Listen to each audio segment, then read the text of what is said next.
Do-do-do-do. Yeah, I was out shooting again today. Just testing stuff. Kind of gets old testing stuff. Anyway, there's a beautiful place that like everybody goes to do. Oh, like engagement photos and graduation photos. And I'm not talking about Joe Schmuck with his camera taking a picture of his son or daughter that just graduated from college. This is a college town, by the way.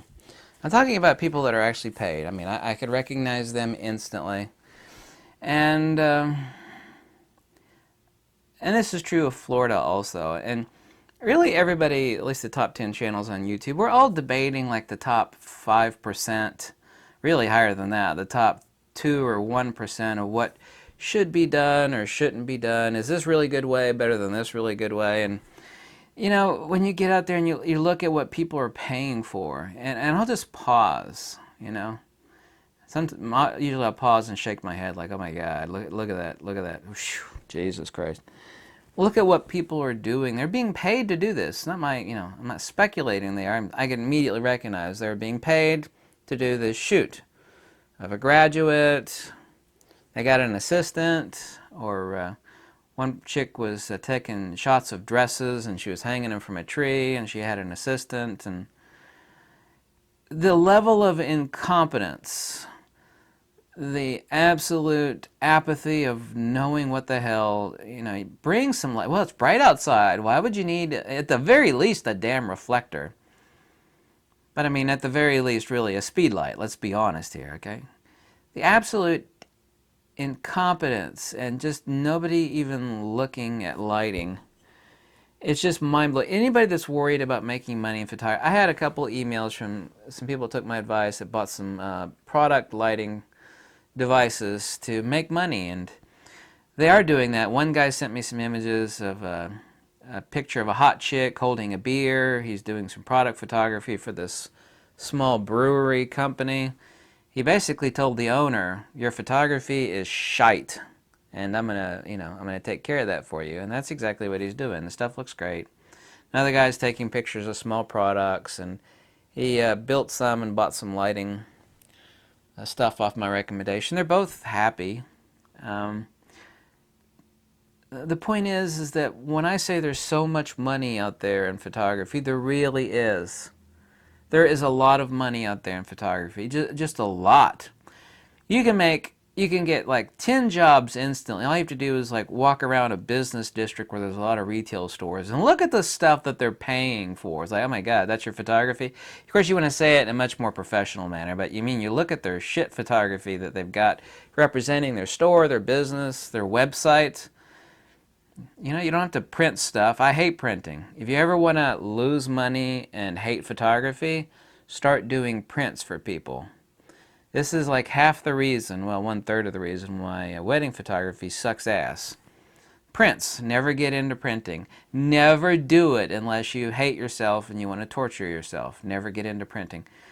Just take a look at the crap photography people are, using to represent their business and their products. Like, I could do a much better job for probably less than what you're paying. What are you paying that other guy? Well, Anyway, just walking around today, I saw several paid photographers, and I thought, this is a good premise for a video. All these people are worried out there. All you have to do, literally, to be 100% better than 100% of these incompetent paid photographers. Professional photographer is just someone's getting a majority of their income from photography. Doesn't mean they're any damn good. I mean, someone at a Sears photo studio taking pictures of snot-nosed rugrats who never moves the lighting, who never moves the camera. Sit there, click. Sit there, click. Turn your head to the right, click. I mean, that's a professional photographer. I mean, to be 100% better than 100% of these incompetent idiots that I saw today and I saw last week, I mean, it requires nothing. All you have to do is buy yourself a speed light. I don't have one here on my table, sorry. And spend a week, or it really only takes a day or two, just spend a week or two failing at it. Learning what the hell a specular is, and what a midtone is, and what a shadow is, and what lighting rate. It tells me a lot about all these top 10 YouTube photography channels. They never talk about lighting ratios. Why? I'm the only person who talks about lighting ratios are incredibly important. Why does nobody talk about that shit? Why? It's so insanely important. Why does nobody talk about lighting ratios? Why does nobody talk about sensor saturation? Why? It's so incredibly important. But anyway, all these people out there. One person, oh my God, I saw that last week. They were doing a paid photo shoot because I even asked. You know, I was actually really nice. Like, oh, what you doing? Yeah, oh, yeah, we got our client over here, and the client was changing clothes, and it was him and his girlfriend. I guess they were taking like engagement photos, and she had an assistant. I don't know what you need an assistant for when you're taking pictures with an iPhone, but their camera was not really a camera. It was an iPhone. It's like, well, yeah, you can get decent in a pic. You're paying somebody to take pictures with an iPhone? You know, at the very least, at least have your assistant have a reflector so you can reflect some light back into the shadows or something. No, they didn't even have that. It's like, oh, okay, so those stupid people over there paid you. I didn't say this, of course. Those stupid people over there are paying you to take iPhone photos. Okay, I could have done that for free. Hey, buddy, you take some pictures of us with our iPhone? Sure, yeah, I'll do that. My God. Why do I keep getting emails about people stressing out about making money in photography? If you learn how to use a speed light, you will be 100% better than 100% of those incompetent idiots that I see every time I go out testing equipment, because they all go to the same place I kind of go to. Because it's really pretty and there's flowers and the backdrop's really nice and everybody wants to take pictures. Let's go over to the Arboretum and take some pictures. And so they all go over there. And, you know, it's free parking, it's easy to get in, easy to get out, it's very beautiful, it's a great place to take paid shots. Outdoor paid shots, of course. And none of those people have a studio. Maybe a few of them do. My point is that there's good news. If you just learn about that much about lighting, you'll be 100% better than every one of those incompetent idiots that I always run into at the Arboretum. they're so awful! They suck! I don't even need to see the back of their camera. I can take a mental picture of what it is they're taking a picture of. Click, like, oh man, that sucks.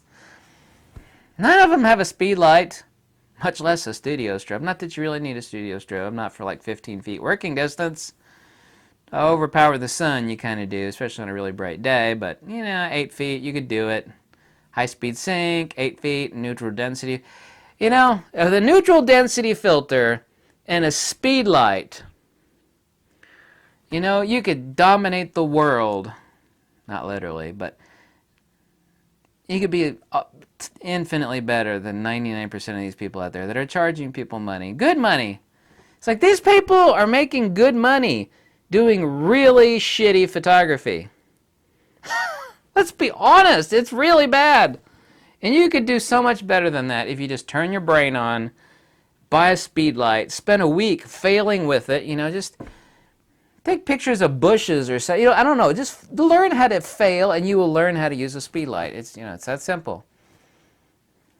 Learn to dominate the sun, stick on a 3-stop ND filter, a B&W ND filter, because leaf filters are too expensive.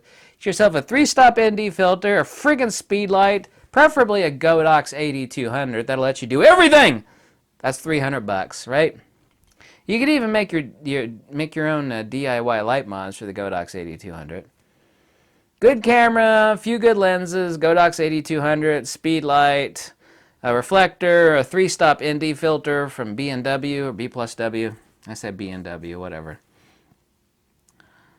Man, it's just those incompetent, mouth-breathing, knuckle-dragging mental midgets out there. Phew. Those people are making money, and their photography really, really sucks. I couldn't do that bad on a bad day. Anyway, whew, I got that out of my system. Excuse me, I'm having allergy issues because the pollen count is like tipping the Richter scale. Yeah, I know the Richter scale is about earthquakes, not about pollen. What do they call the pollen scale? What happens when the pollen's so thick that when you step outside, within 10 seconds, your shoulders look like you got bad dandruff? Bye.